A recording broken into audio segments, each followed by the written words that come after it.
The question I wanted to ask you is, of course, we don't have to go too much into detail, but for especially a lot of my kids, because I have a couple kids that, you know, have talked about walking on, and with your experience, because at the end of the day, you know, there's still about who you know, there's politics, but then you still got to be able to hoop.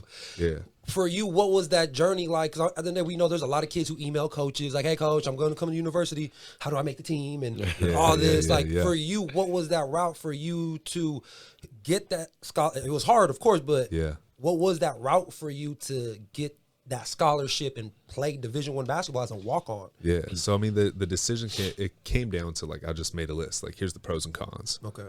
Right. And so the pros was, like, I didn't want to go and keep transferring because if I go from one university to a JUCO back to I'm only getting 2 years at whatever school I get after that. Yeah. I wanted to be somewhere and grow some roots, get to know, you know, the fan base, all that good stuff.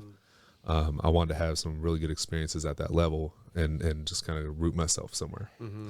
And then the other part of it, like I wanted to play Division I, but that school had the major I needed. It had kinesiology. And that's what I wanted to go into. Versus I could have gone to a junior college. Developed for a year, which I needed. Mentally, physically. I needed my game to mature. And then go to a Division I, maybe on a scholarship. But those are the pros and cons that I weighed, and it worked out for me. Yeah.